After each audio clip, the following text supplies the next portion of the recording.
On In Cycle this week, a triumphant Gianluca Brambilla on his pink jersey. My name is Gianluca Brambilla, and on the 14th of May 2016, I took the Maglia Rosa at the Giro d'Italia.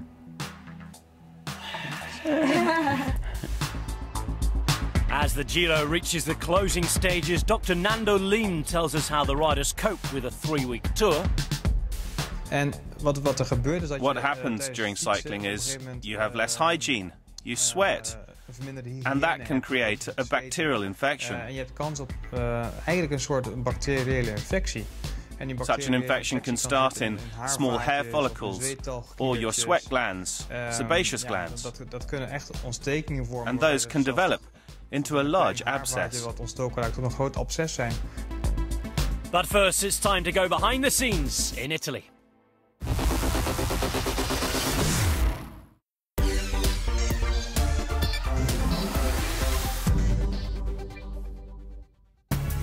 In this week's lead out, we get the inside scoop on customised bikes for pink jersey wearers, role changes from bike rider to car driver, but first it's a rider of a different kind, Dani Pedrosa, star of MotoGP.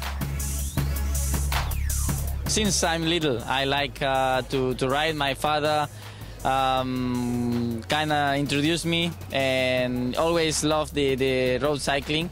And so I'm fan since always, and I practice a lot the cycling for my training. So it's a good help for me to get a good cardio, and so also I have fun with friends, and when we are in a group we do some stages. I did in the past also some special stages with my friends in the Alps and in the Pyrenees. And who are your favorite riders? Obviously the Spanish. I'm a fan of the Spanish ones, but you know, I always cheer for the good show, and just enjoying the tight races and the climbs. I like to see the climbs. It's super tough, so I don't know if I would be able to do it. One man who knows a thing or two about Grand Tours is Jaroslav Popovic, now though in a role off the bike. For first 2-3 days it was a little bit really difficult to change the mind or understand what this is, but now with every day I'm enjoying a lot, and I understand what this is being in the car. Before, like a rider, it's much easier to be a rider because you not have a lot of information, a lot of things to do, everyone to do everything for you. You need to ride, you need to recover, you need to, okay, the tactic, everything. But like sport director is a lot of stress, a lot of information in the car. You need to be like small computer, elaborate everything, information, give to another one. It's a really nice experience. What was the most surprising thing about being a sports director? For now, it's like moving in the car in the front or past the group or give the bottles. It's really dangerous things. You need to be really careful.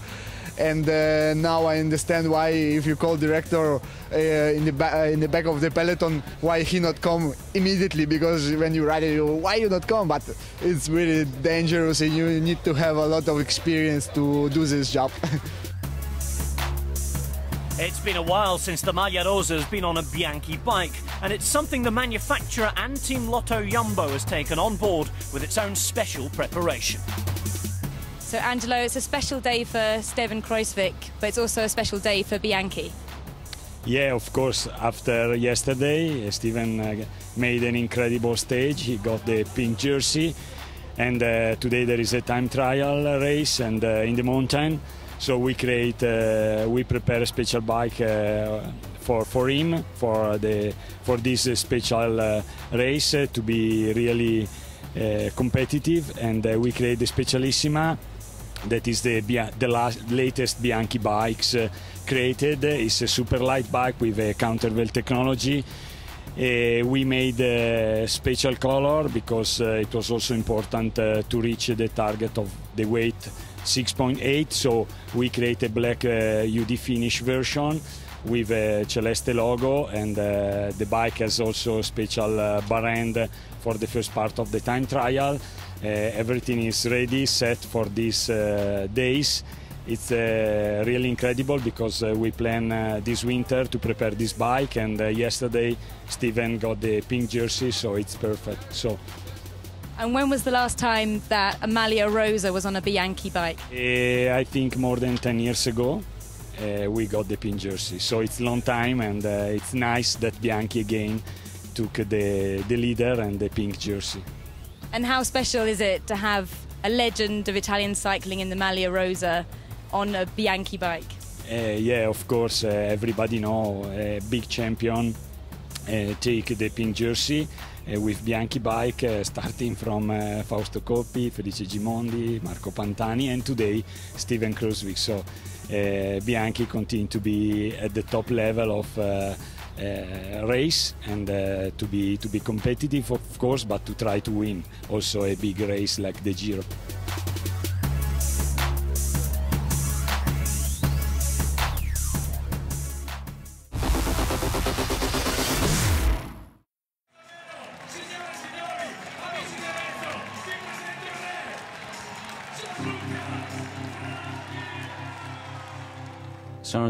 My name is Gianluca Brambilla, and on the 14th of May 2016, I took the Maglia Rosa at the Giro d'Italia.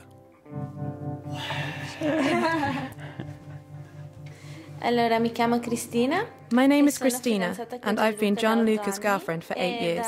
And on the 23rd of April, our little Asia was born. She adores him. Even before she was born, in the womb, she used to move and kick a lot. But when Gianluca put his hands on my stomach, she used to calm down.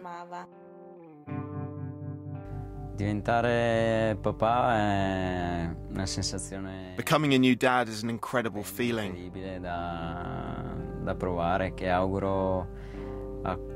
It's something everyone should experience, and especially the way I experienced it. Being with the right person and experiencing the whole birth with them. And just seeing someone come into the world. Their first breath. The first feed. Cutting the umbilical cord. These were all amazing moments and hard to put into words. I'm not afraid to admit that I cried. It was just such an emotional moment for me.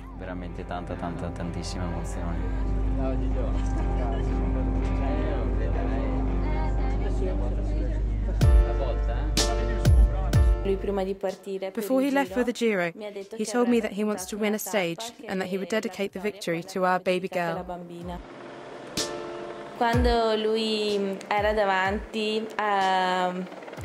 When he was ahead on Saturday, then went on to win, I got so emotional and began to cry, the way he did when Asia was born. And you know, I'm quite tough. I don't cry easily. But I was like a baby. He called me and I couldn't even speak because I was crying. Unbelievable. I've watched the Giro on TV ever since I was a boy. I started riding when Pantani won the Maglia Rosa. It's always been my dream to win at least a stage. But the feeling to be wearing the Maglia Rosa is hard to describe. I'm also glad because all the sacrifices he and I have made are paying off. And he's showing what a great rider he is. And I don't know, to see him there with the Maglia Rosa is one of the best feelings ever. And I'm so happy that he dedicated his stage win to Asia.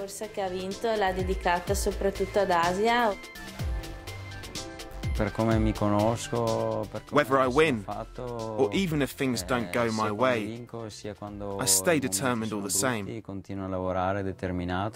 Because I believe if I stay positive, the results will come. And even if they don't, I'll carry on with the same attitude. It's like school. If you do your homework, you get good marks.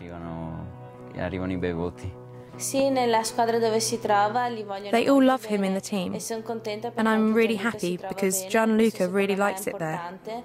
And this, in my opinion, is important. Because if everything goes well in your team, you try and get better results, and you're in a better place mentally. The truth is, he's a humble guy. He's not the classic racer who only thinks about the race. He thinks of others, and apart from being my boyfriend, he's also a great racer.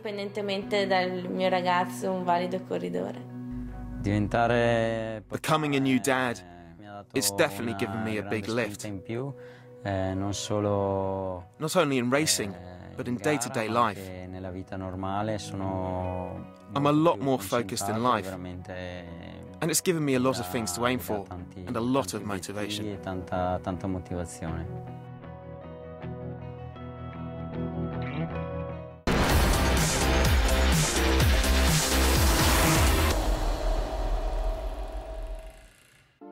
It could be said riders survive as much as race Grand Tours.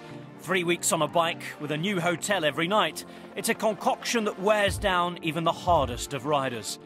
To gain an insight into surviving the longest races, we spoke to a man who knows all about traversing 3 weeks of hurt. Dr. Nando Lim, former doctor for the Giant Shimano and Vacances Soleil teams. And as the riders head into the last week of the Giro with fatigue starting to set in, the dangers that could end their races lie both on and off the bike. At the end of a Grand Tour, in week 3, everyone knows it's almost over. But at the end of week 2 and the beginning of week 3, right before the second rest day, the riders are getting tired. They need more sleep, so they'll go to bed earlier. And on those days, I also like to give them additional vitamins to boost their immune systems. It might actually be a placebo effect, but we do that just to keep the riders in the race as long as possible. And also, of course, to guard the health of our riders.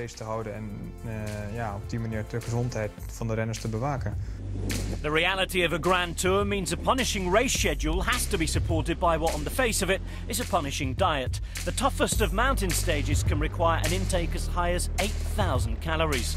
But according to Dr. Lim, there's no way of getting around it. Eating starts when they wake up, so pasta or rice for breakfast. And for those who don't like that, lots of wheat bread, muesli, oatmeal, etc. Big portions. And imagine that you have to eat half of the total amount during the race, so about 2,500 calories. That means you have to eat every 15 minutes or so, because otherwise you'll be overtaken by events. And if you risk that with your energy during the race, you'll lose minutes and you're finished.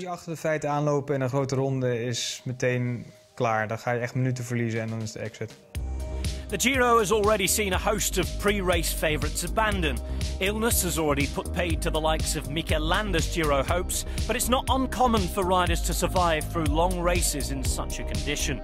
Yet this can only be possible if a rider can maintain their calorie intake despite the ailment.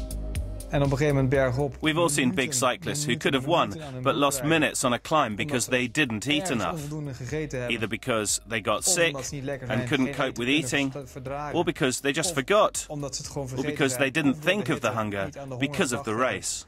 They just hit the wall and don't have enough energy left to turn their pedals, and then it just stops. You can lose minutes in the last few kilometers.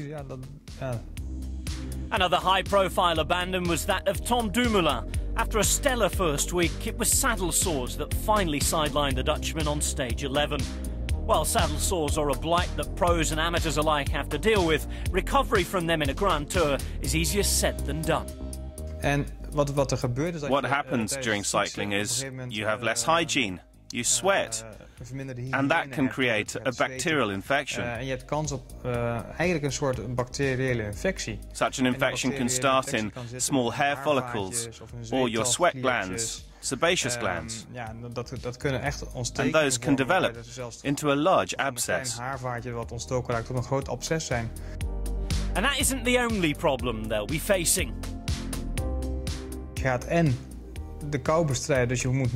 You need to battle the cold, so you have to eat more. And you also have to cycle in tough conditions. The road's slippery, so there's more chance to fall. And the hygiene problems of a wet bib are very different from those of a dry bib. Most of Tom's hygiene problems were probably due to the fact that he had to cycle through the rain. That increases the chances of getting bacterial infections. While Turin is in sight, there's still a lot of racing to come in this year's Giro, with the battle for pink likely to be settled in the final days. So how might the riders be feeling? Very tired. I think most of them are waking up with muscle pain, but they're looking forward to the end. They know they just have to suffer for a few more days. And then we can all go home. There are two very heavy mountain stages to come, in which the general classification can change completely. So the riders need to be focused, and the GC riders need to be extra watchful. There might be a tactical fight to come, so the riders need to be careful on these closing stages.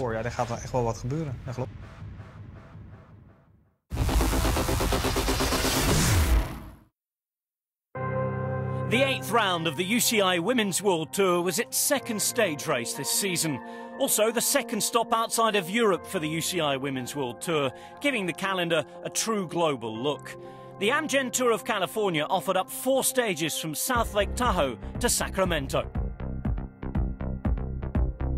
A strong international contingent was present, including Marianne Vos, Kirsten Wild and local hero Megan Guarnier, drawing in the attention of the crowds, the chance to showcase the talent of the UCI Women's World Tour. I mean, you know, it's the Women's World Tour, you know. We have to race all over the world, and the men do it too, and why can't we? And so, yeah, it's great to be racing in Europe and in Asia and in South America and also here in my home country of America. So it's great, and I love it, and, you know, we get to be on each other's home turf and see the different cultures and, you know, racing styles and all these different continents in the world, so it's definitely important. I personally love, you know, racing in America and having the Europeans come over here and feel what it's like to travel, and, you know, obviously, you know, where the level of cycling is in Europe, and usually the Americans go over to Europe, and we struggle with having to leave everything and be there for most of the year. So it's nice to have them come over here and have a little taste of what it's like to sacrifice and travel a lot. The opening stage, 117 kilometres around Lake Tahoe, and after several attacks, the peloton would come together before the 1.7 kilometre climb up to Heavenly Mountain. Paul Stolmans would play their numbers, other riders covering attacks, and Megan Guarnier rode away to the finish. It's really important to have races all around the world, every continent, and yeah, for a long time cycling was European based, and it's good to have now a race in Asia, stage race here in America. And already for a long time women's cycling is on a very high level in America. You can see it on the GC podium here. It's 1, 2, 3, and it's not that the Europeans stayed at home. So yeah, a high level racing in California, and everybody was really excited to have the bunch here, and a very, very good race as well. And it's this only raises the level for all races. Stage 2 was a 20.3 kilometre team time trial, a chance to grab valuable seconds. United Healthcare would pick up 3rd spot, but it was Team 2016 who set the early pace, surprising some of the big European squads. Paul Stolmans would not be able to match their time of 27.33, finishing 6 seconds off the pace, but Megan Guarnier would retain the leader's jersey. they're all good races. Also the race in China, the race here is really nice. And I'm super happy that the European teams make the effort to come over here and race. It's great. It's a great race. It's together with the men. It's beautiful courses. So I think if women's cycling continue like this, then yeah, we'll all be all right in a few years. The third stage, 111 kilometers around Santa Rosa. After a day of attacks, the bunch would form and an explosion of power from Marianne Vos would see her collect her first UCI Women's World Tour victory. Guarnier claiming fourth and retaining the race lead.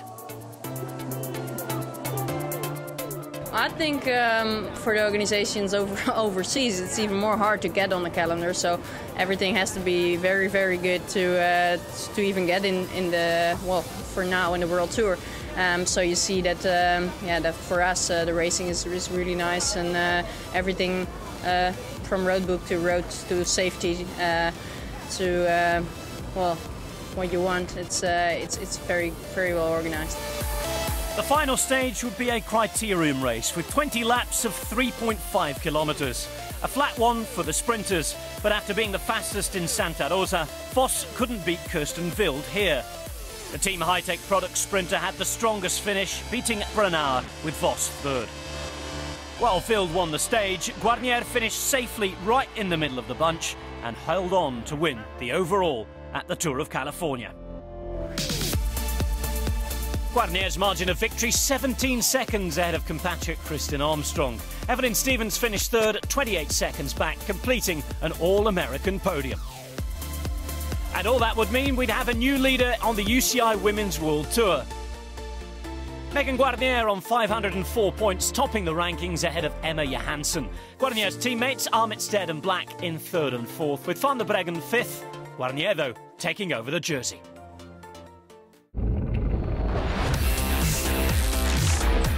That's all for this show, but don't forget to keep in touch with us on social media.